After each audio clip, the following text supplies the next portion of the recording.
அன்பார்ந்த சகோதரர்களே, அஸ்ஸலாமு அலைக்கும் வரஹ்மத்துல்லாஹி வபரகாத்துஹு. அல்லாஹ்வுடைய அருளால் இந்த முறையும் ரமலானுடைய மாதத்தை அடையக்கூடிய அந்த கண்ணியம் பொருந்திய மாதத்திலே நாம் இப்பொழுது காலகட்டத்தில் வைத்திருக்கிறோம். அதற்கான பாக்கியத்தை அல்லாஹ் சுப்ஹானஹு வ தஆலா எங்களுக்கு தந்திருக்கிறான். எனவே என்னுடைய வாழ்க்கையில் ரமலானுடைய மாதத்தை அடைவதென்பது அது மூமின்களுக்கு அல்லாஹ் வைத்திருக்கக்கூடிய ஒரு பெரிய பாக்கியமாக, அல்லாஹ்வுடைய பெரும் கிருபையாக இருக்கின்றது. சென்ற வருடங்களிலே மோடி எத்தனையோ சகோதர சகோதரிகள் அவர்கள் இப்பொழுது மன்னரை வாழ்க்கை வாழ்ந்து கொண்டிருக்கிறார்கள். எனவே இப்படியான ஒரு பாக்கியம் நமக்கு கிடைக்கப்பட்டிருக்கிறது. இதை நாங்கள் உதாசீனம் செய்துவிடாமல் ஆரம்ப நாட்களிலே மாத்திரம் பள்ளியோடு வழக்கங்களோடு தொடர்பாக இருந்துவிட்டு நாட்கள் கழிய அவற்றை விட்டு தூரமாகக்கூடிய கூட்டத்தை நாம் சேர்ந்துவிடக்கூடாது. எப்படி நாங்கள் ஆரம்ப நாட்களிலே முதல் நாளிலே ஆசை ஆர்வத்தோடு வணக்கங்களில் ஈடுபட வேண்டும் என்ற அடிப்படையில் பள்ளிவாசலுக்கு வருகிறோம், ஜமாஅத்தோடு தொழுகிறோம், குர்ஆனை எடுத்து ஓதுகிறோம், சுன்னத்தான வணக்கங்களில் ஈடுபடுகிறோம். இப்படி போட்டி போட்டவர்களாக வணக்கங்களில் ஈடுபட்டுக் கொண்டிருக்கிறோம். இதே அடிப்படையில் இன்ஷா அல்லாஹ் 30 நோன்புகளையும் நாங்கள் கழிப்பதற்கு முடிவு செய்து கொள்ள வேண்டும் என்ற ஆரம்பத்தோடு இன்றைய உரையை ஆரம்பிக்கின்றேன். அன்பார்ந்த சகோதரர்களே, ரமலானுடைய மாதம் பிறப்பதற்கு முன்னாலேயே ஒவ்வொரு வருடமுமே ரமலானுடைய சிறப்புகளை பற்றி பல சந்தர்ப்பங்களை நாம் கேள்விப்படுகிறோம். ஜும்மாவுடைய கேட்கின்றோம், விசேட ரமலானுக்கான விசேட பயான்களை கேள்விப்படுகிறோம். ரேடியோ போன்ற அதே போன்றக்கூடிய தொடர்பு சாதனங்கள் மூலமாக, மீடியாக்கள் மூலமாக ரமலானுடைய சிறப்பை பற்றி நாங்கள் அறிகிறோம். ரமலானுடைய மாதத்திலே நாம் செய்ய வேண்டிய வணக்கங்களை பற்றி அறிகின்றோம். ரமலானிலே செய்யப்படுகின்ற வணக்கங்கள் மூலமாக அல்லாஹ் எதை எமக்கு வைத்திருக்கிறார், எப்படியான சுவர்க்கத்தை நோன்பாளிகளுக்கு தயார்படுத்தி வைத்திருக்கிறான் போன்ற பல்வேறு அம்சங்களை நாம் அறிந்தாலும் ஷைத்தானுடைய வழிகளிலே நாங்கள் அவனுடைய வலைகளிலே சிக்கொண்டு நாம் சில நாட்கள் மாத்திரம் வணக்கங்களோடு இருந்துவிட்டு அந்த வணக்கங்களுக்கு பிரியாவிடை கொடுத்து விடுகிறோம். எந்த இறை அச்சத்தை இந்த ரமலான் நமக்கு கொண்டு வருமோ அந்த இறை அச்சத்தை நீங்கள் பெற்றுக்கொள்வதற்காக வேண்டித்தான் இந்த ரமலானுடைய மாதத்திலே நோன்பு உங்களுக்கு விதியாக்கப்பட்டிருக்கிறது அல்குர்ஆன் சொல்கிறதோ, அந்த இறையச்சத்துக்கும் எமக்கும் தொடர்பு இல்லாத போன்று நம்முடைய நாளடைவிலே நாம் மாறிவிடக்கூடிய காட்சியை பார்க்கலாம். ஒவ்வொருவரும் சில நாட்கள் வழக்கங்கள் புரிந்துவிட்டு பாதையோரங்களிலேயும் அங்குமிங்கும் அலைந்து நிறுவதிலேயும், இன்னும் சில பேர்களை பார்த்தால் சில குடும்பங்கள் பெண்களை எடுத்துக்கொண்டால் கடைகளையாக எரித்துவதற்கான ஒரு சந்தர்ப்பமாக இந்த ரமலானுடைய முற்காலங்களை பயன்படுத்தக்கூடியதை பார்க்கிறோம். இவ்வாறான நிலைமைக்கு ஏன் காரணம்? ஏன் நாங்கள் இப்படியாக இந்த ரமலானை மாசுபடுத்துகிறோம்? இந்த ரமலானின் கௌரவத்தை, இதன் கண்ணியத்தை பேணாமல் நடப்பதற்கான காரணம் என்ன? எத்தனை உரைகளை செவிமடுத்தாலும் சரி, எத்தனை குத்துபாக்களை கேட்டாலும் சரி, ஏன் எங்களிலே மாற்றம் வராதற்கான காரணம் என்ன? சில பேர் ரமலானை ஆரம்பிக்கின்ற பொழுது 5 ஜுதுகளை கொண்டு ஆரம்பிக்கிறார்கள், 3 ஜுதுகளை கொண்டு முதலாம் அவர்கள் ஓத ஆரம்பிக்கிறார்கள். ஆனால் ரமலான் முடியும் பொழுது ஒரு குர்ஆனை கூட முடிக்க முடியாத ஒரு கவலையான நிலைக்கு அவர்கள் தள்ளப்படுகிறார்கள். ஏன் காரணம்? ரமலானுடைய சிறப்பை அறிந்து வைத்தாலும் சரி, குர்ஆன் ஓதும் சிறப்பை அறிந்து வைத்தாலும் சரி, சதகாவுடைய சிறப்பை அறிந்து வைத்தாலும் சரி, ஏனைய சுன்னத்தான வணக்க வழிபாடுகளை பற்றிய சிறப்புகளை அறிந்து வைத்தாலும் சரி, ஏன் நாங்கள் அவற்றிலே நாளடைவிலே பொழுதுபோக்காக கவனக்குறைவாக இருக்கிறோம் என்றால் அதற்கு சில அறிஞர்கள் குறிப்பிடக்கூடிய முக்கியமான காரணம் தான் எம்முடைய வணக்கங்கள் திட்டமிடப்பட்டபடி நாம் செய்வதை, வணக்கங்களை திட்டமிட்டு செய்ய வேண்டிய முறையில் நாம் செய்யாமல் ஏதோ தானோ என்று வருகின்ற ஒரு ஆசையிலேயும் ஆர்வத்திலேயும் ஒரு வேகத்திலேயும் அதை ஆரம்ப நாட்களே செய்துவிட்டு அப்படியே விட்டுவிடுகிறோம். அன்பார்ந்த சகோதரர்களே, எனவேதான் நாங்கள் புரியலாம், வணக்கங்களிலே ரசூலுல்லாஹி ஸல்லல்லாஹு அலைஹி வஸல்லம் காட்டிய ஆர்வம் வாழ்க்கையிலே ரசூலுல்லாஹ் துஆ கேட்டிருக்கிறார்கள். என்னுடைய வாழ்க்கையை நன்மைகளை அதிகப்படுத்தக்கூடிய ஒன்றாக ஆக்கி தருவாயா. ரசூலுல்லாஹ் துஆ கேட்கிறார்கள், மஜ்அல் ஹயாத ஜியாதத்தன் ஃபீ குல்லி கைர் வஜ்அல் மௌத் ராஹத்தன் மின் குல்லி ஷர். சஹீஹ் முஸ்லிமில் வரக்கூடிய ஹதீஸ். நபி ஸல்லல்லாஹு அலைஹி வஸல்லம் துஆ கேட்கிறார்கள், யா அல்லாஹ், இந்த வாழ்க்கையை நன்மைகளை அதிகப்படுத்தக்கூடிய, அதிகமான நன்மைகளை நான் செய்யக்கூடிய ஒன்றாக ஆக்கி தருவாயா. வாழ்க்கையில் அப்படித்தான் இருக்கிறது. அது சில நாட்களிலே செய்வதில்லை. இந்த 30 நாட்களையும் அல்லாஹ்வுடைய ரஹ்மத் இறங்கிக் கொண்டிருக்கிறது. இந்த 30 நாட்களையும் அல்லாஹ்வுடைய மஹ்ஃபிரத் இருந்து கொண்டிருக்கிறது.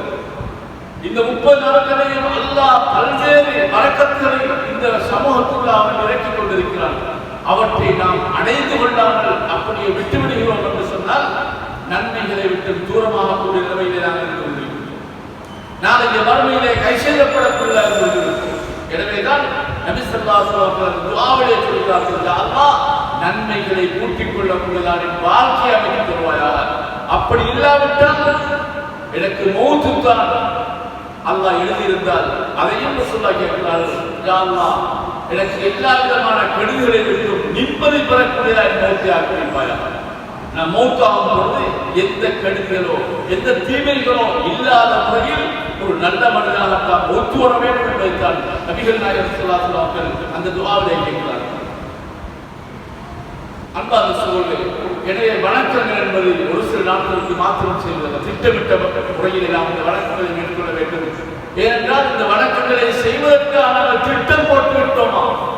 ஒவ்வொரு நாளும் குர்ஆனை இத்தனை ஜுது ஓத வேண்டும், நான் ஒவ்வொரு நாளும் 3 சுன்னத்துகளை தொழுது வர வேண்டும், ஒவ்வொரு நாளும் துஆ செய்ய வேண்டும், ஒவ்வொரு நாளும் நான் இப்படி வணக்கங்களை செய்ய வேண்டும் என்ற திட்டம் போட்டு இருக்கிறோம். நாங்கள் அதற்கான உறுதியான நம்பிக்கை வைத்து வருகிறோம் என்று சொன்னால் அல்லாஹ் சுப்ஹானஹு வ தஆலா என்ன சொல்கிறார்?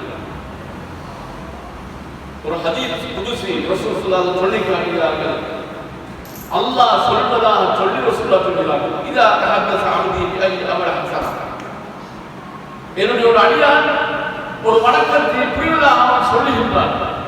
அவன் நம்பிக்கை வைத்து நான் இந்த வணக்கத்தை செய்ய போகிறேன், நான் இந்த வணக்கத்தை செய்ய வேண்டும் என்று அவன் பேசிக் கொள்கிறான் அல்லது அவன் நினைக்கின்றான்.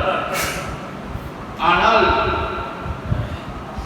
அவனுக்காக வேண்டி அல்லாஹ் தஆலா சொல்லி காட்டுகிறான், சொன்னதை அவனால் செய்ய முடியவில்லை. அவனால் சொன்னதை செய்ய முடியாத ஒரு இக்கட்டுக்கு அவன் தள்ளப்படுகிறான். அவன் நினைத்ததை செய்ய முடியவில்லை. அவன் நம்பிக்கை வைத்தான் செய்யலாம் என்று. ஆனால் அந்த நம்பிக்கையை நிறைவேற்றிக் கொள்ளக்கூடிய வாய்ப்பு அவனுக்கு கிடைக்கவில்லை, விடுபட்டு விட்டது. அல்லாஹ் சொல்கிறான் ரசூலுல்லாஹ்விடத்திலே, தன் அடியார்களை பார்த்து அல்லாஹ் சொல்கிறான், அதாவது அவனுக்காக வேண்டி ஒரு நன்மையை நான் விடுகிறேன், செய்யாமல் நன்மை. அவன் தொழாமல் தொழுதல், சதக்கா கொடுக்காமல் கொடுத்தல். சுப்ஹானல்லாஹ், அல்லாஹ் அந்த அளவுக்கு அவன் வாழ்வடைகிறான். நபி ஸல்லல்லாஹு அலைஹி வஸல்லம் தொடர்ந்து சொன்னார்கள், அந்த வணக்கத்தை அவன் நினைத்ததை போன்று, அவன் நம்பிக்கை வைத்ததை போன்று, அவன் சொன்னதை போன்று செய்து விட்டான்.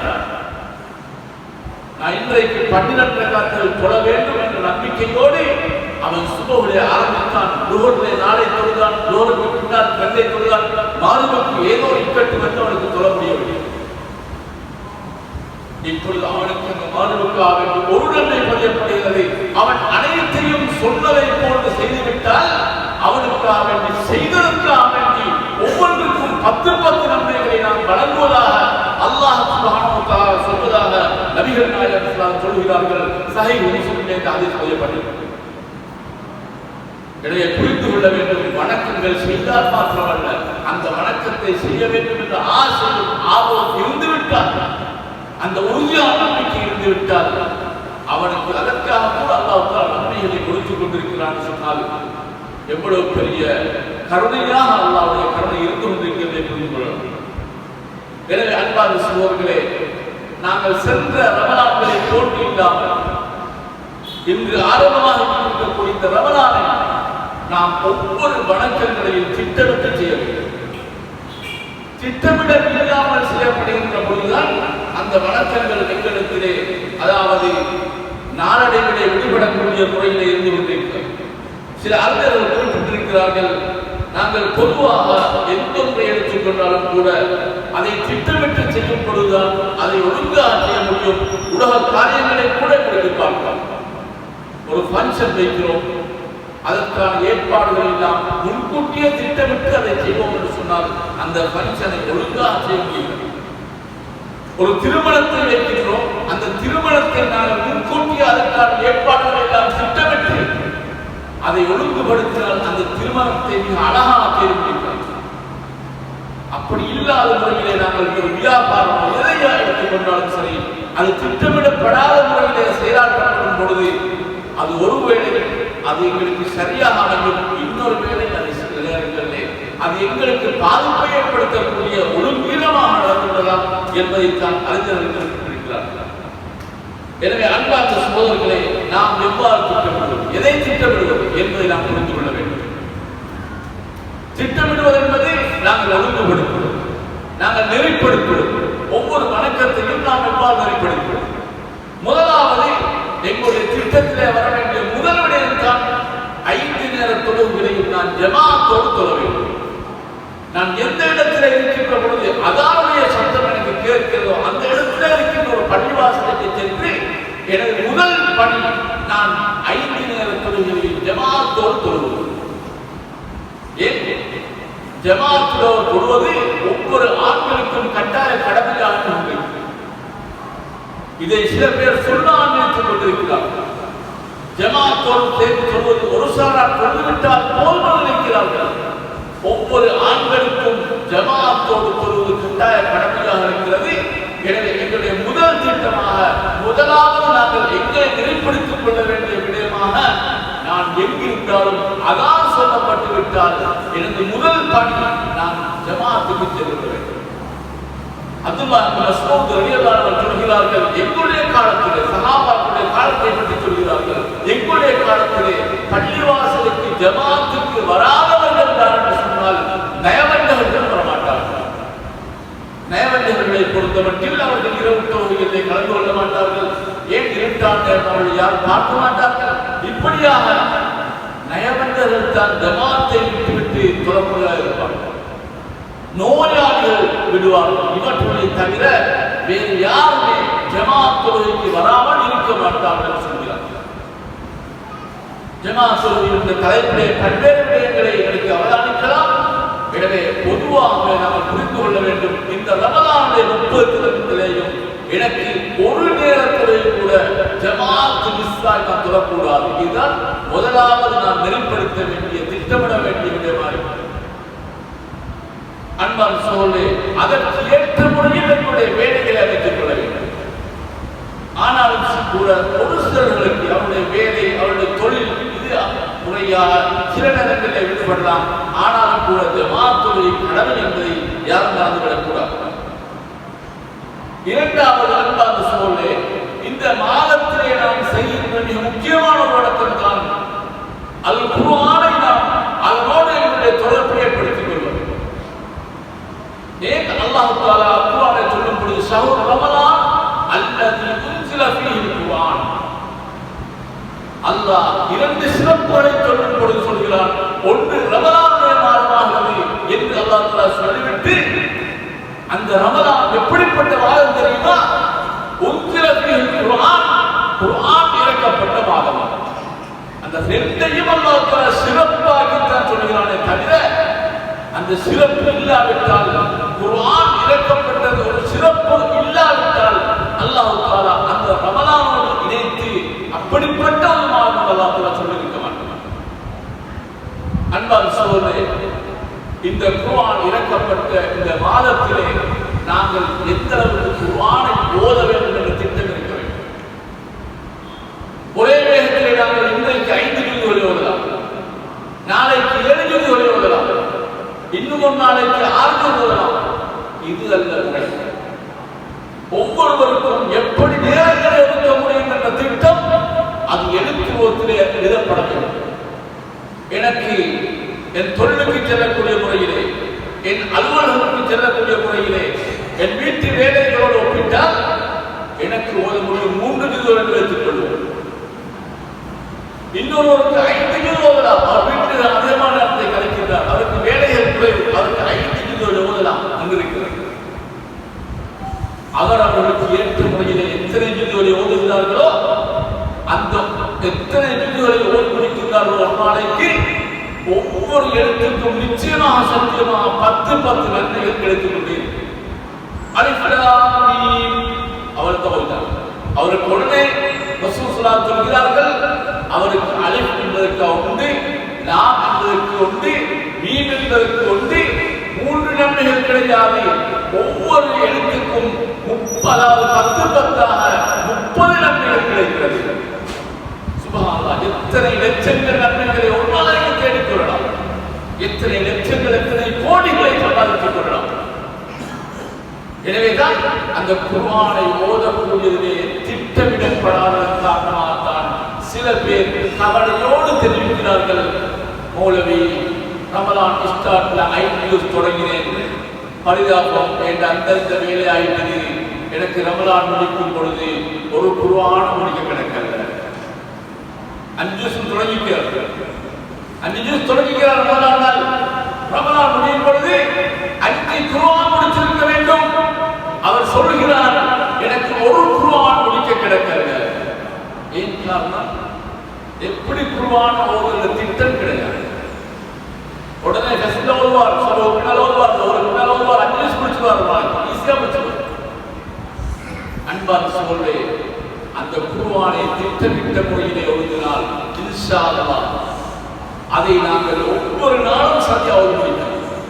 எப்படி திட்டம் போடுவது?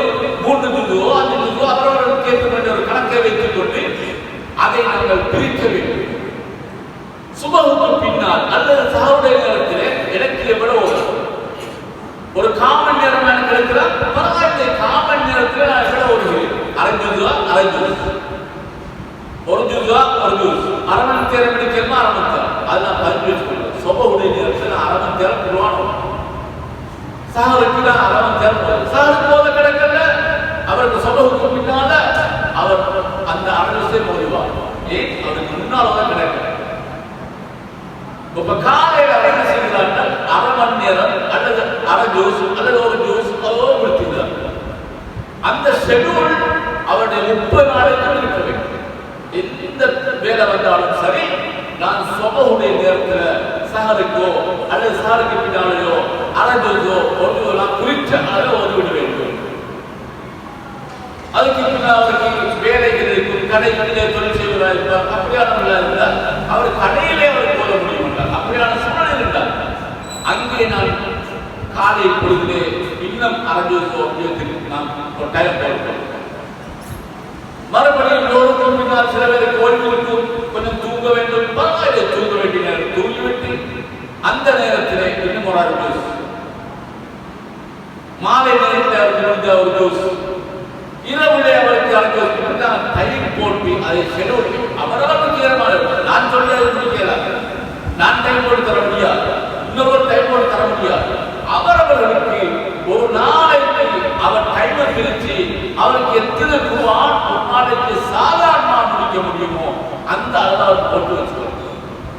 ஒவ்வொரு நாள் நைட்ல அவர் என்ன செய்வார் என்றால், நான் இன்றைக்கு 3 ஜுதுவுக்கு டைம் போட்டிக்கிறேன், எத்தனை ஜுது ஓதிக்கிறேன், எங்களுக்கு விடுபட்டிருக்குது, அதை நான் ஓதி முடித்து விட்டு நாம் தூங்க வேண்டும் என்று ஒரு நியத்து வைத்தால் இன்ஷா அல்லாஹ் அவரால் இலகுவாக ஒருவேளை அவருக்கு கூடுதலாக டைம் கிடைத்தால் அதே ஓடுவது, ஆனால் அடுத்த நாளைக்கு அதை கழிப்பதல்ல, அடுத்த நாளைக்கு 3 ஜுதை அவர் ஓடுவார்.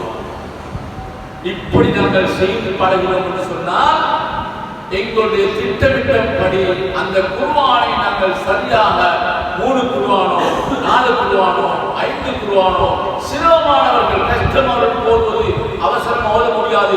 ஒரு குர்ஆனோ ஒரு நாளைக்கு ஒரு ஜுஸோதி ஒரு குர்ஆனோ நாங்கள் முடித்தோம் என்று சொன்னால் இன்ஷா அல்லாஹ் அதன் மூலமாக அல்லாஹ் எங்களுக்கு பல நன்மைகளை வைத்திருக்கிறார். எனவே இந்த அடிப்படையை நாம் கேட்டுக்கொள்ள வேண்டும். அடுத்த விடயம் என்ன? குர்ஆன் என்றால் நாம் நினைத்துக் கொண்டிருக்கிறோம் அந்த குர்ஆனை ஓதுவது இதுதான் எங்களுக்கு உள்ள சிறப்பு.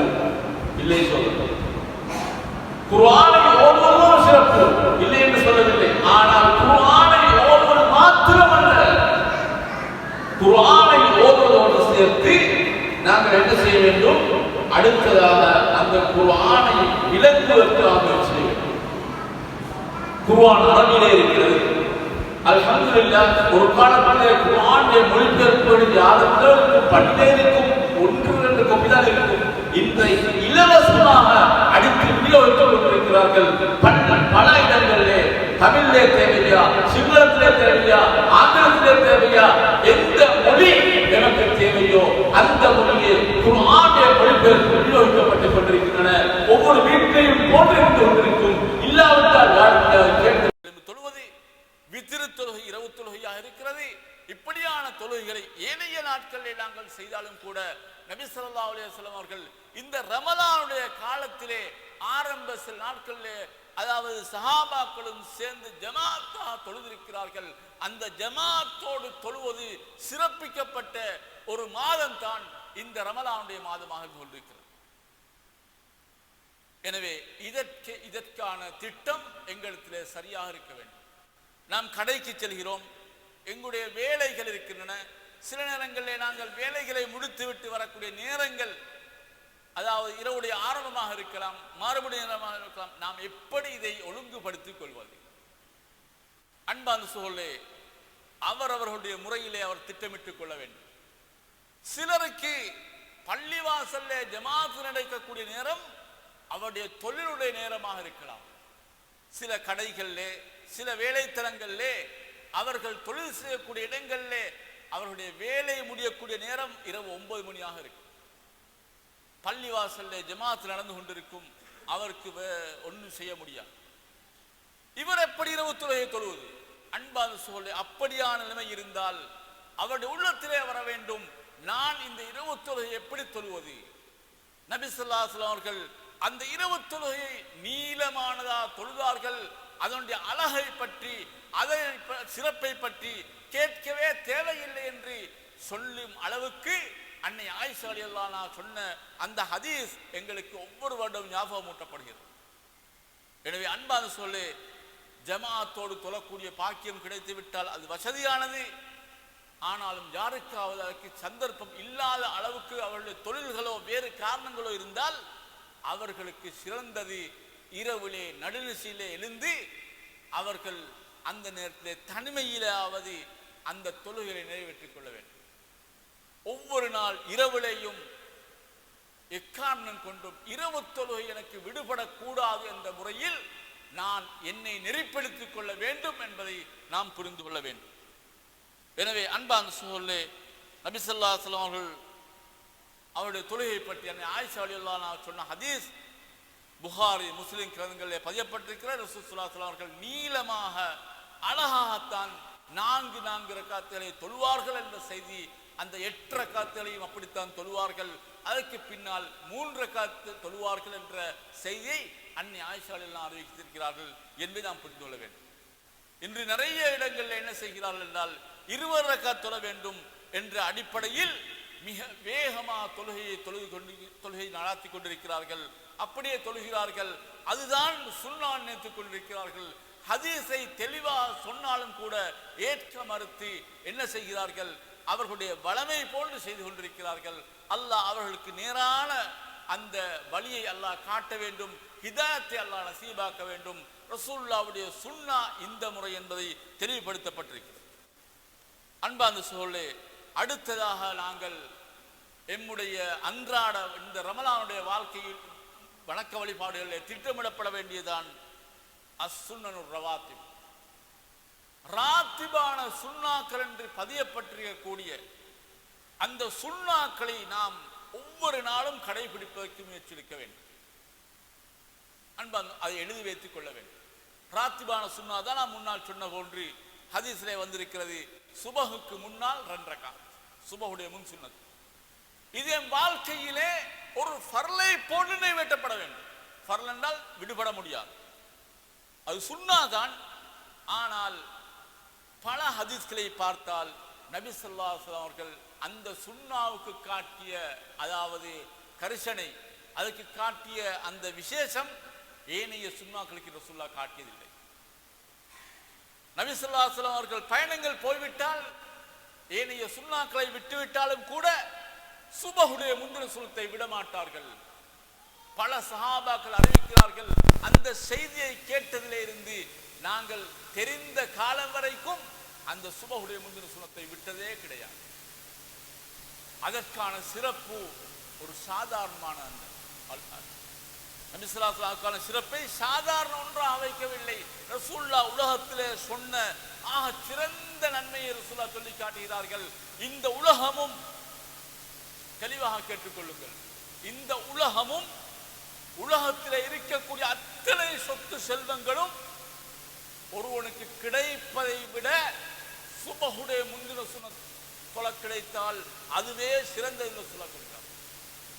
உலகமும் கிடைக்க முடியாது, யாரும் கொடுக்க மாட்டார்கள்.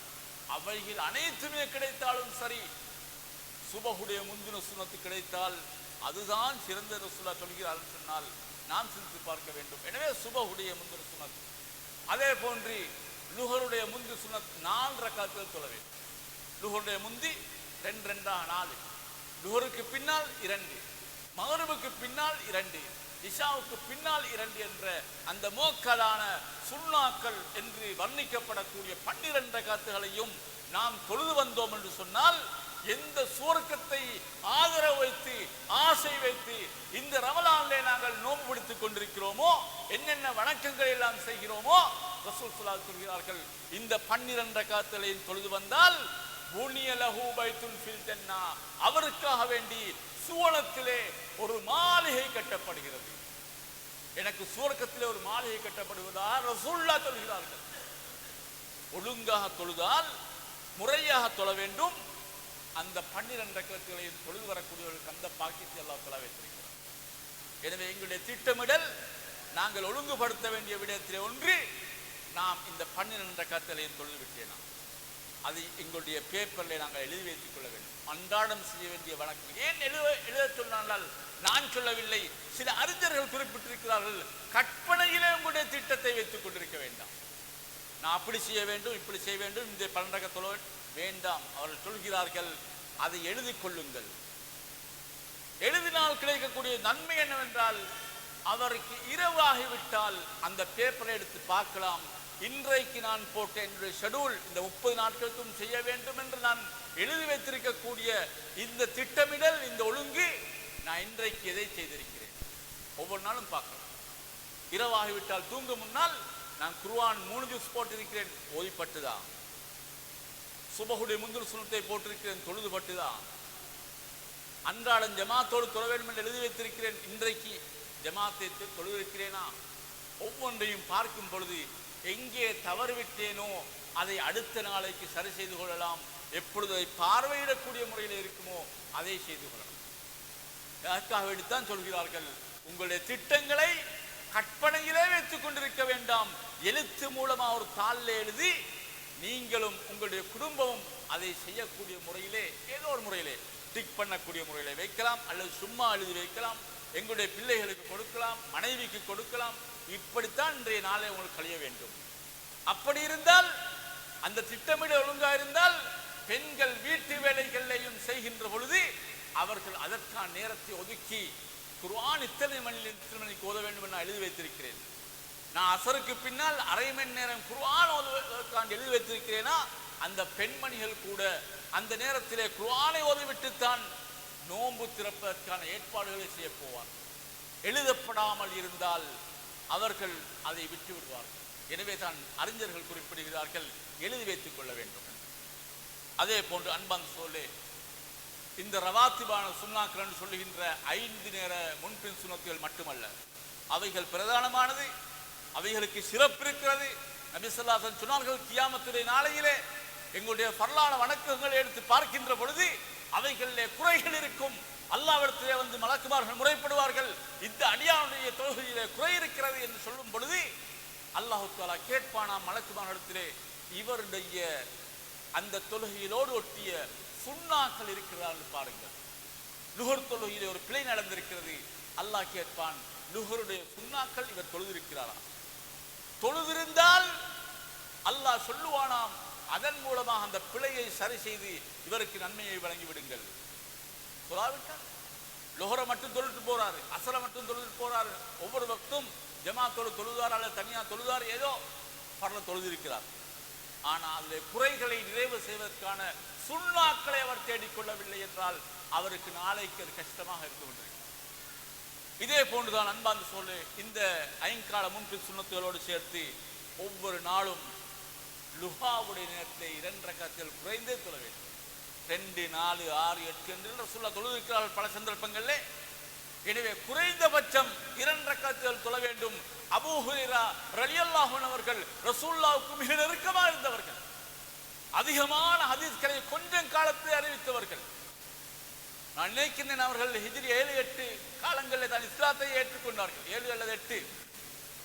நபி ஸல்லல்லாஹு அலைஹி வஸல்லம் அவர்களோடு ஒரு 4 வருடம் போன்ற காலம் தான் இருக்கிறார்கள். ஆனால் திண்ணை தோழர்களில் இருந்து ரசூலுல்லாஹ்விடத்திலிருந்து அதிகமான ஹதீஸ்களை அவர்கள் அறிவித்திருக்கிறார்கள். ரசூலுல்லாஹ்வுடைய மிக நேசத்துக்குரிய ஒரு சஹாபியாக வாழ்ந்தார்கள். அவர்கள் சொல்கிறார்கள், அபூ ஹுரைரா ரலியல்லாஹு அன்ஹு அவர்கள், ஓ சானி ஹலீலி, எனக்கு மிக நேசமான என் அன்புக்குரிய என் தோழராக இருந்த நபி ஸல்லல்லாஹு அலைஹி வஸல்லம் அவர்கள் 3 விஷயங்களை அன்றாட, அதாவது வளமையாக செய்து வருமாறு எனக்கு பணித்தார்கள் என்று சொல்லிவிட்டு சொல்கிறார்கள். அதிலே ஒன்று, எனக்கு லுஹாவுடைய நேரத்தில் லுஹா தொழுதுமாறு ரசூல் ஸல்லல்லாஹு அலைஹி வஸல்லம் 2 ரக்காத்துகள் லுஹா தொழுது வருமாறு சொன்னார்கள். தூங்குவதற்கு முன்னால் வித்ர் தொழச் சொன்னார்கள் ரசூலுல்லாஹ்.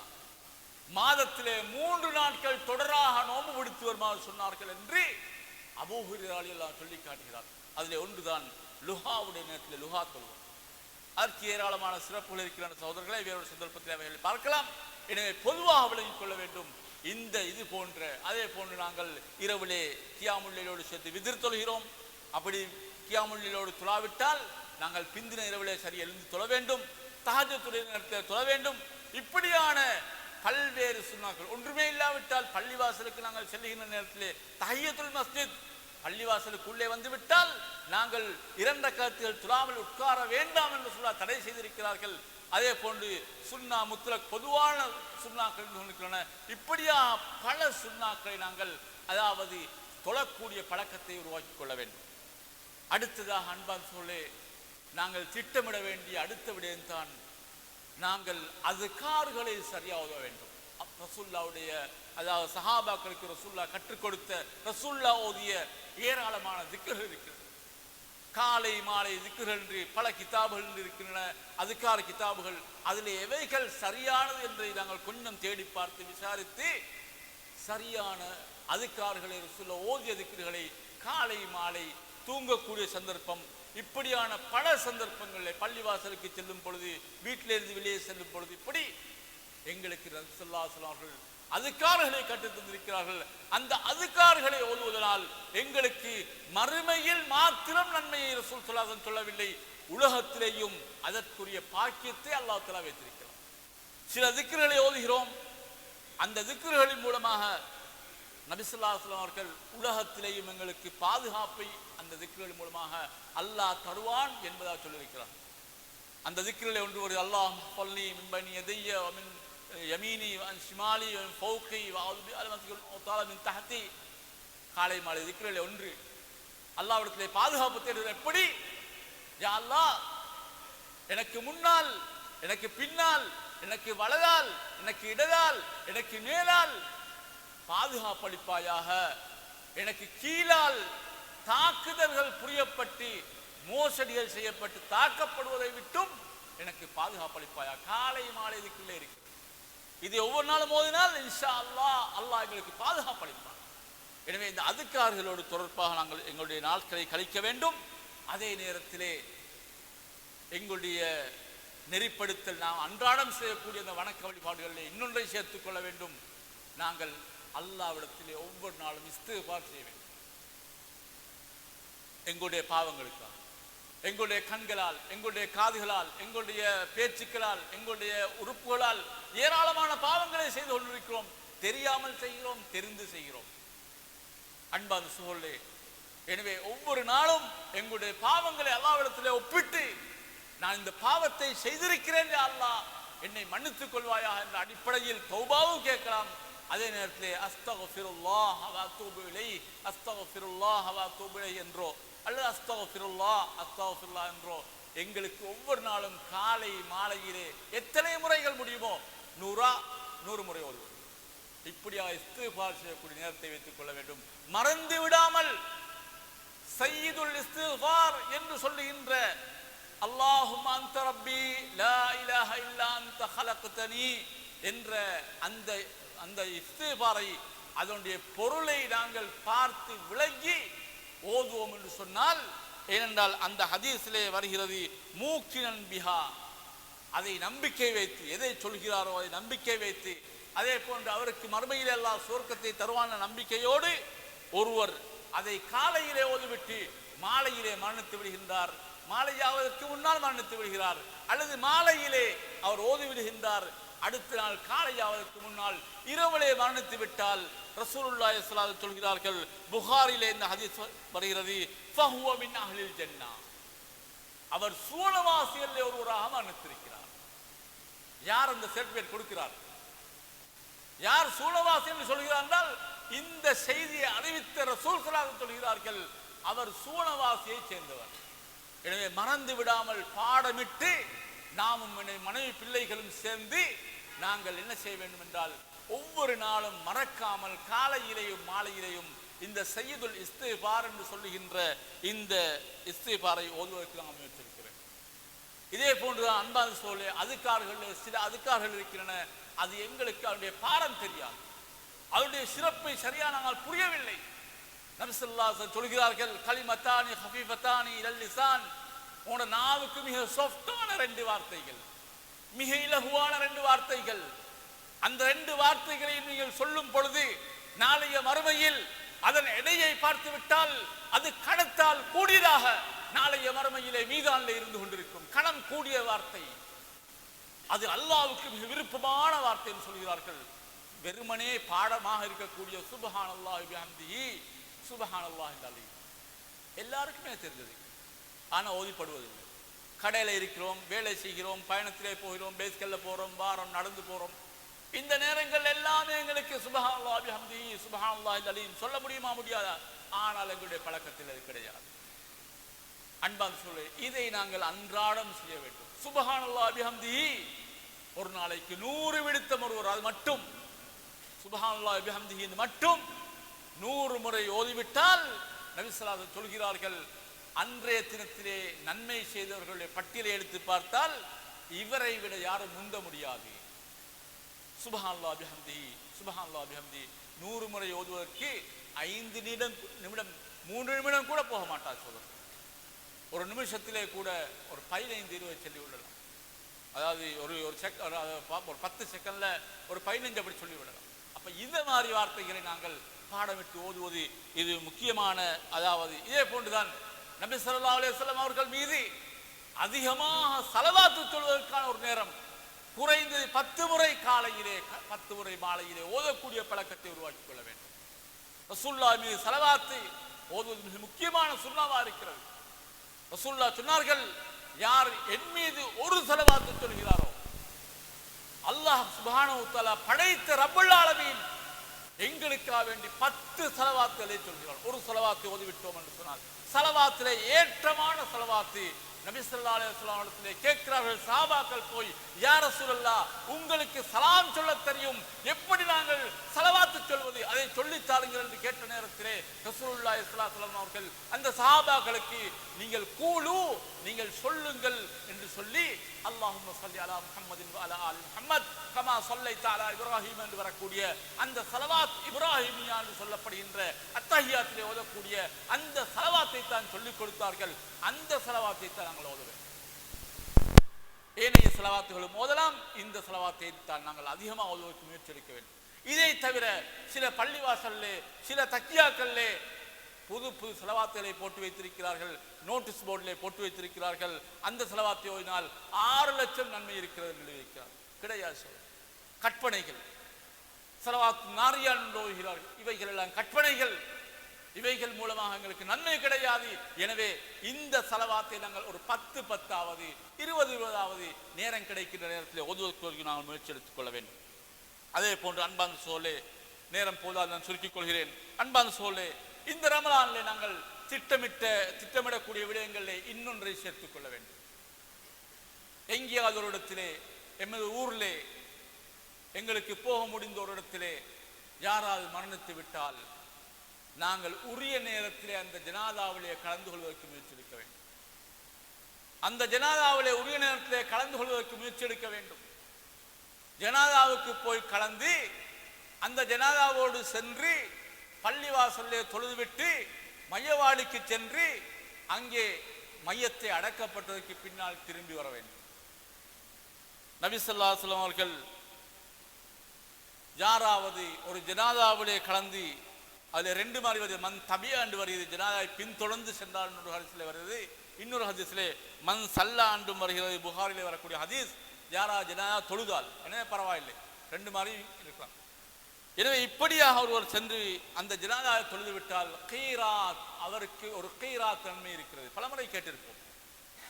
ரசூலுல்லாஹ் சொல்லிவிட்டு சொல்கிறார்கள் மறுபடியும், யார் அதாவது அந்த ஜனாதாவை அடக்கப்படும் வரைக்கும் அந்த ஜனாதாவுடைய விடயத்திலே கலந்து கொள்கிறாரோ அவருக்கு 2 கீராத் என்று சொல்கிறார். அல் கீராத் மிஸ்லு உஹுத். ரசூலுல்லாஹ் சொல்கிறார்கள், உஹுத் மலையை போன்றுதான் அந்த ஒரு கீராத் என்பது என்று ரசூலுல்லாஹ் சொல்லி காட்டுகிறார். ஒரு உஹது மலை அளவு நன்மை கிடைக்கும் என்று சொன்னால் எந்த அளவுக்கு பெரிய பாக்கியம் என்பதை புரிந்து கொள்ள வேண்டும். இது ரமலானுடைய காலத்திலே மட்டுமல்ல, எல்லா காலத்திலேயும் அந்த நன்மை இருக்கிறது. ஆனால் ரமலானுடைய காலத்திலே இன்னொரு விசேஷம் இருக்கிறது. நோன்பு பிடித்திருக்கிறார், ஜனாதாவிலே கலந்து கொள்கிறார், அதற்கு பின்னால் இன்னும் 2 வேளைகள் அவருக்கு இருக்கிறது. இன்னும் 2 வேளை. ஏன் சொல்கிறேன் என்று சொன்னால், ஒரு நாள் தினம் சஹாபாக்கள் மஸ்ஜித் நபவியிலே உட்கார்ந்திருக்கிறார்கள். நபி ஸல்லல்லாஹு அலைஹி வஸல்லம் அவர்கள் அந்த சஹாபாக்களை பார்த்து கேட்கிறார்கள், மன் அஸ்பஹ மின்குமுல் யௌம ஸாயிமா. சாதாரண நாள், உங்கள யார் இன்றைக்கு நோம்பாளியாக வந்திருக்கிறீர்கள்? சுபஹுக்கு பின்னால் நேரத்தில் ரசூலுல்லாஹ் கேட்கிறார்கள், இன்றைக்கு நோன்பு பிடித்துக் கொண்டு வந்தவர் யார்? சுன்னத்தான் நோன்பு யாராவது பிடித்திருக்கிறார்கள் கேட்கிறார்கள். சொல்லலாம், எல்லாரும் அமைதியா இருக்கிறார்கள். அந்த சபையிலே அபூபக்கர் ரலியல்லாஹு இருக்கிறார்கள். அபூபக்கர் சொல்கிறார்கள், நான் இன்றைக்கு நோன்பு பிடிச்சிருக்கிறேன். யார் சொல்லலாம்? அபூபக்கர் நான் அன்றைக்கு நோன்பு பிடிச்சிருந்தார். 2வது கேள்வி ரசூலுல்லாஹ் கேட்கிறார்கள், ஃபமன் தபிஅ மின்குமுல் யௌம ஜனாதா. இன்றைக்கு யாராவது ஜனாதாவோடு போயிருக்கிறீர்களா என்ற அர்த்தம், ஜனாதாவோட போய்த்து தொழுது அந்த வேலையை அதை செஞ்சீங்களா யாராவது? எல்லாரும் சும்மிக்கிறாங்க, யாரும் ஆன்சர் இல்லை. அபூபக்கர் சொல்றாங்க, யா ரசூலல்லாஹ் ஒரு ஜனாதாவில் கலந்து விட்டு வந்திருக்கிறேன். 2ம் சரி. 3வது ரசூல் ஸல்லல்லாஹு அலைஹி வஸல்லம் கேட்கிறாங்க அங்க சஹாபாக்களை பார்த்து, ஃபமன் அத்அம மின்குமுல் யௌம மிஸ்கீனா. இன்றைக்கு உங்களை யாராவது ஒரு ஏழைக்கு உணவு கொடுத்தீங்களா? ஒரு பார்சல் சாப்பாடு கொடுக்கிறது, யாராவது ஒருவர் சேர்ந்திருக்கிறீங்களா? ஏதோ ஒரு ஏழைக்கு சாப்பாடு கொடுத்தீங்களான்னு கேட்கும் பொழுது எல்லாரும் மௌனமாக இருக்கிறாங்க. அபூபக்கர் சொல்றாங்க, யா ரசூலல்லாஹ் ஒரு ஏழைக்கு இன்றைக்கு சாப்பாடு கொடுத்தேன். 4வது கேட்கிறாங்க, அதாவது ஃபமன் ஆத மின்குமுல் யௌம மரீதன். அடுத்த 2 வேளையும் உண்டு, ஒரு ஏழைக்கு உணவு கொடுக்குறது. அடுத்தது ஒரு நோயாளியை போய் யாராவது நோய் விசாரித்து வந்திருக்கிறீர்களா? எல்லாரும் மௌனமாக இருக்கிறாங்க.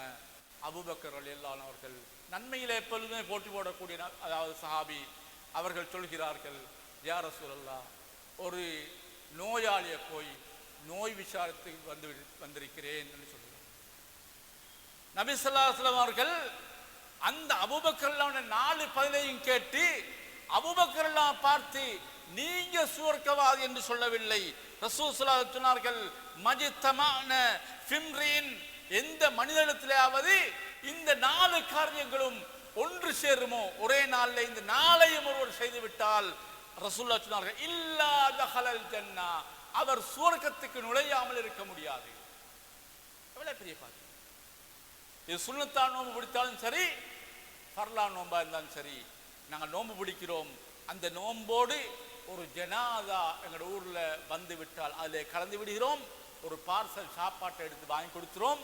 யாராவது ஒரு நோயாளியை தேடி போய் அவர்கிட்ட கொஞ்சம் சுகம் விசாரிச்சுட்டு எப்படி மறந்துடுத்தீங்களா, சுகமாக்கிறீங்களா கேட்டு விட்டு வந்துட்டாருன்னு சொன்னா நபி ஸல்லல்லாஹு அலைஹி வஸல்லம் சொன்ன அந்த பாக்கியத்தை அவர் பெற்றுக்கொள்கிறார்.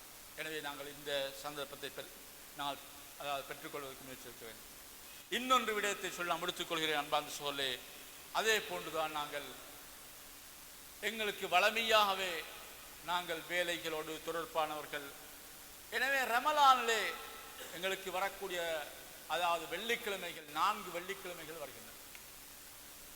நாங்கள் அடிக்கடி கேள்விப்படக்கூடிய ஒரு ஹதீஸ் இருக்கிறது. வெள்ளிக்கிழமை நாட்களில் வாட்ஸ்அப்பில் அதாவது ஷேர் பண்ணுவார்கள் அல்லது பலமுறை கேட்டிருக்கிறோம். ரசூலுல்லாஹி ஸல்லல்லாஹு அலைஹி வஸல்லம் சொன்ன ஹதீஸ் மிக தெளிவான ஹதீஸ். புகாரி முஸ்லிம் கிரந்தங்களிலே பதியப்பட்ட ஹதீஸ். நபி ஸல்லல்லாஹு அலைஹி வஸல்லம் சொல்கிறார்கள், யாராவது ஜும்மாவுக்காக வேண்டி முதல் நேரத்திலே பள்ளிவாசலுக்கு செல்கிறார். எப்படி போகிறார் என்றால் ஜனாபத்துடைய குளியை குளிப்பதை, அப்படியே ஹதீஸ்ல சொல்கிறார்கள், கடமையான குளியை குளிப்பதை போன்று அவர் திறமையான முறையிலே முழுமையான முறையிலே குளிக்கிறார். குளித்துவிட்டு அவர் என்ன செய்கிறார் என்றால் ஆரம்ப நேரத்திலேயே பள்ளிவாசலுக்கு போகிறார். ஆரம்ப நேரம் என்று ரசூலுல்லாஹ் சொல்கிறார். பள்ளிவாசலுக்கு போய்விட்டால் ஃபகஅன்னமா கர்ரப பதனா, நபி அவர்கள் சொல்கிறார்கள், அவர் ஒரு ஒட்டகத்தை குர்பான் கொடுத்தவரை போன்றவர். ஒரு ஒட்டகம் சாதாரணமான விலை அல்ல, ஒரு மாடை இன்றைக்கு எத்தனை லட்சம். அன்பான் சொல்ல ரசூலுல்லாஹ் சொல்கிறார்கள், ஒரு ஒட்டகத்தை எடுத்து குர்பான் கொடுத்தால் எந்த நன்மையை பெற்றுக் கொள்வாரோ அந்த நன்மையை ஆரம்ப நேரத்திலே போனால் அவருக்கு கிடைக்கும். இரண்டாவது ரசூலுல்லாஹ் சொல்கிறார்கள், வமன் ராஹ ஃபி ஸாத்தி ஸானியா, இரண்டாவது நேரத்திலே போனால் அவருக்கு ஒரு மாட்டை குர்பான் கொடுத்த நன்மை கிடைக்கும். இப்படி ஒவ்வொன்றாக சொல்கிறார்கள். மூன்றாவது நேரத்திலே கொம்புள்ள ஒரு ஆடு, நான்காவது நேரத்திலே ஒரு கோழி, ஐந்தாவது நேரத்திலே ஒரு சாதாரண ஒரு முட்டை. இவைகளை குர்பான் கொடுத்தால் எந்த நன்மையோ அந்த நன்மை எங்களுக்கு கிடைக்கும். இவைகள் எல்லாம் ரசூலுல்லாஹ் வாக்களித்தவை. இந்த ஹதீஸை நாங்கள் கேட்டிருக்கின்றோம். என் வாழ்க்கையிலே நான் எப்பொழுதாவது இந்த ஹதீஸை கேட்டதிலே இருந்து ஒரு முறையாவது நான் முதல் நேரத்திலே ஜும்மாவுக்கு போயிருக்கிறேனா? நான் சிந்தித்து பார்க்க வேண்டும். ஒவ்வொருவரும் சிந்திக்க வேண்டும். இந்த ஹதீஸை பலமுறை கேட்டிருக்கிறோம். முதல் நேரத்தில் போனால் ஒட்டகம் கேட்டிருக்கிறோம். இந்த ஒரு ஒட்டகத்தை கொடுக்கின்ற அந்த சிறப்பு இருக்கக்கூடிய ரமலான், அதாவது இந்த வெள்ளிக்கிழமைகளிலே நான் என் வாழ்க்கையில் இந்த வருடத்திலேயோ அல்லது 2-3 வருடங்களுக்கு முன்னாலேயோ நான் போயிருக்கிறேனா? ஏன் ரசூலுல்லாஹ் சாதாரண ஒன்றாக எங்களுக்கு சொல்லல, ஒரு ஒட்டகத்தை தர்மம் செய்த நன்மையை ரசூலுல்லாஹ் வாக்களித்திருக்கிறார். எனவே அன்பார்ந்த சகோதரர்களே, இந்த 4 ரமலான்கள் 4 வெள்ளிக்கிழமைகளிலே ஒரு வெள்ளிக்கிழமை நான் திட்டம் போட்டுக் கொள்ள வேண்டும். இந்த நாள் 7ஆம் தேதியா 14ஆம் தேதியா 21ஆம் தேதியா ஏதோ ஒரு நாள், அன்றைய தினத்திலே நான் முதல் நேரத்திலே நான் ஜும்மாவுக்கு போவது, அதற்கு என்ன வழி? அன்பான் சொல்லி எப்படி நான் ஜும்மாவுக்கு முதல் நேரம் என்றால் என்னது? இதில் 2 விதமான விளக்கம் இருக்கிறது. ஒரு விளக்கம், அதாவது இந்த முதல் நேரம் என்பது எதிலே இருந்து ஆரம்பம் பார்க்கிறது. சில அறிஞர்கள் குறிப்பிடுகிறார்கள், மின் துலூஇல் ஃபஜ்ர், ஃபஜ்ருடைய நேரத்திலே இருந்து, அதாவது ஃபஜ்ர் உதயமாக ஃபஜ்ருடைய அதானுடைய நேரம், அந்த நேரத்திலே இருந்து முதல் நேரம் பார்க்கப்பட வேண்டும். இன்னும் ஒரு சாரார், இமாம் ஷாஃபி, இமாம் அஹ்மத், இன்னும் பல பேருடைய அர்த்தம், அவர்களுடைய கருத்து என்னவென்று சொன்னால், அவர்கள் சொல்கிறார்கள், சூரியன் உதயமானதிலே இருந்து நாங்கள் முதல் நேரத்தை கணிக்க வேண்டும். முதல் நேரம் கணிப்பதையும் உலமாக்கள் குறிப்பிட்டிருக்கிறார்கள். 5 விதமான நேரங்களை தான் சொல்ல அந்த ஹதீஸிலே குறிப்பிட்டார்கள். முதல் நேரத்திலே ஒட்டகம், 2ஆம் நேரத்திலே மாடு, இப்படி 5 நேரங்கள், கடைசியாக முட்டை என்று சொல்லியிருக்கிறார்கள். 5ஆ பிரிக்கும் பொழுது நாங்கள் உதாரணத்துக்கு சுபஹுடையதான் 5-10 வைத்துக் கொள்வோம், லுஹருடையதான் 12 10 வைத்துக்கொண்டால் உதாரணத்துக்கு அப்படி வைத்துக்கொண்டால் அங்கே எங்களுக்கு 7 மணி நேரங்கள் இருக்கின்றன. 7 மணி நேரங்களை நாங்கள் பிரித்து பார்த்தால் 1 மணித்தியால் 40 நிமிடங்கள் எங்களுக்கு வருகிறது. சுபவுடைய நேரத்தில் பார்த்தால் 1 மணி நேரம் 40 நிமிடங்களிலே முதல் நேரம் முடிவடைந்து விடும். 5:10 ஆரம்பமான சொன்னால் 6:50 1 மணித்தியால் 40 நிமிடங்கள் 6:50 சும்மா அதாவது சுமாரா கிட்டத்தட்ட சரியா நூலுக்கல்ல 6:50 போன்று 6:45 முன்னால் ஒரு நேரத்திலே நாங்கள் குளித்து சுத்தமாக எல்லாம் செஞ்சு கொண்டு பள்ளிவாசலுக்கு வந்து விட்டோம் என்று சொன்னால் ஜும்மாவுக்கு கொஞ்சம் தூங்கலாம், வந்து கொஞ்சம் திக்ர் செய்யலாம், குர்ஆனை ஓதலாம், அவசியமான தேவைக்கு மட்டும் வெளியே செல்லலாம். இப்படியான விடயங்கள் நாங்கள் செய்தால் பிரச்சனை கிடையாது. எங்களுக்கு இன்ஷா அல்லாஹ் ஒரு ஒட்டகம் கிடைத்த நன்மை கிடைக்கும். இரண்டாவது கருத்தின் பிரகாரம் அதாவது நாங்கள் பார்த்தோம் என்று சொன்னால் அதாவது 6:20 சூரிய உதயம் இருக்கிறது என்று வைத்துக்கொண்டால் லுஹருடைய அதானை 12 வைத்துக்கொண்டால் 6 மணி நேரத்துக்கு அதை பிரித்து அந்த 6 மணி நேரத்திலே 1 மணித்தியாலம் 20 நிமிடங்களாக வைத்து 5:10 முதல் 6:30 வரைக்கும் மாறி நாங்கள் வைத்து முதலாவது நேரத்தை நாங்கள் பார்த்தோம் என்று சொன்னால் 6:30 7:50 டைமுக்குள்ள நாங்கள் வந்துட்டோம் என்று சொன்னால் தான் முதலாவது இரண்டாவது நேரங்களில் நாங்கள் பிரித்துக் கொள்ளலாம். எனவே அந்த அமைப்பிலே நாங்கள் பிரித்து அதாவது 6:45 முன்னால் வந்துவிட்டால் மிகவும் நல்லது. அந்த அடிப்படையிலே நாங்கள் முதல் நேரத்திலே வந்து பள்ளிவாசலே ஜும்மாவுக்கு இருந்து அதாவது இமாமுக்கு நெருக்கமாக இருந்து ஜும்மாவை முடித்து விட்டு போவோம் என்று சொன்னால் நிச்சயமாக ரசூல் ஸல்லல்லாஹு அலைஹி வஸல்லம் வாக்களித்ததை போன்று ஒரு ஒட்டகத்தை அல்லாஹ்வுக்காக குர்பான் கொடுத்த நன்மைகள் கிடைக்கும்.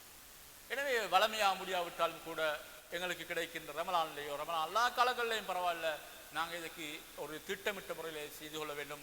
எனவே பொதுவாக ஏராளமான வணக்கங்கள் இருக்கின்றன, நேரம் போதாமல் நான் சுருக்கிக் கொள்கிறேன். எந்த வணக்கமாக இருந்தாலும் சரி நாங்கள் இது போன்று திட்டமிட்டு எழுதி வைத்து அதை ஒழுங்குபடுத்தி நெறிப்படுத்தி செய்வோம் என்றால் அந்த வணக்கங்களை தொடர்ந்து எங்களுக்கு செய்து கொண்டு செல்லலாம். அல்லாஹ் சுப்ஹானஹு வ தஆலா இது போன்ற விடயங்களை தொடர்ந்து கேட்டு எம்முடைய வாழ்க்கையிலே ஒரு மறுமலர்ச்சி ஒரு முன்னேற்றத்தை ஏற்படுத்தக்கூடிய ஒரு ரமலானாக இந்த ரமலானை அல்லாஹ் தஆலா ஆக்கியருள வேண்டும். திட்டமிட்ட முறையிலே எம்முடைய வணக்கங்களை நாங்கள் செயல்படுத்துவதற்கு அல்லாஹ் உதவி செய்ய வேண்டும். அல்லாஹ் சுப்ஹானஹு வ தஆலா எங்களுக்கு அதற்கான பாக்கியத்தை தருவானாக. வாஹிரு தஅவானா அனில் ஹம்துலில்லாஹி ரப்பில் ஆலமீன்.